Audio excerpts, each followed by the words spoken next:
I was just on an interview earlier today, and somehow we got on Psalm 91, which is a big deal now because of the coronavirus thing. Like Right. people are referencing Psalm 91, like, all I got to do is sort of remember this stuff or pray this prayer, and I'm not going to get the virus. I mean, there aren't many people saying that, but you see it. Yeah. You do run into it. Well, the interesting thing about that is a psalm that Satan quotes in that scene that you just brought up, in the temptation scene. And again, just ask yourself some questions like, why does he quote that one?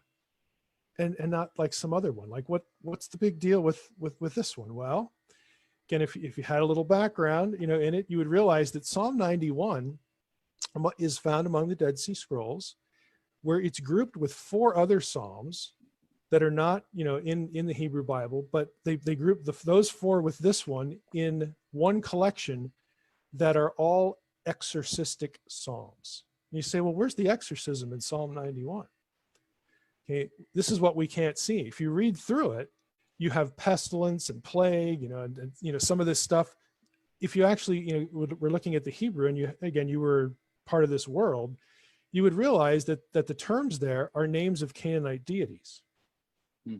Okay, so right there, you've got a connection with hostile powers and stuff like this that the psalmist is having victory over. But in our Bibles, Psalm 91 does not have a superscription. It doesn't say a psalm to whatever. But in the Dead Sea Scrolls, it does. Okay, it's a psalm of David. It's what this one is, and all the other ones in this group are messianic exorcistic psalms. And so here we have Satan pulling one of these out of the bag, and he knows that Jesus knows, like, what this is about. And so the part of the temptation is, okay, let's see if you really are the Messiah. Get rid of me. You know what I mean? Like, deal with me. I'm giving you the softball question. I'm giving you the softball psalm. Like, right here it is. And so what does Jesus say? Okay, you should not presume. Okay, don't be presumptuous. You not tempt. Test. You don't put the Lord thy God to the test. So if anybody could play this card, this psalm, Jesus could, but he doesn't.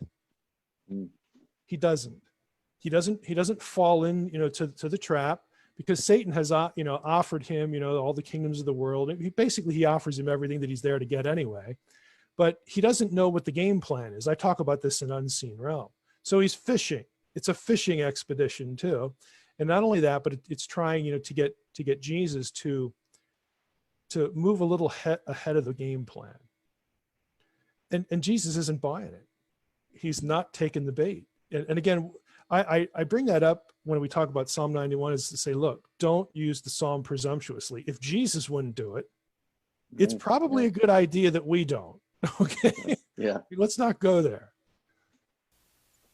Yeah. Like, Babel actually means something. I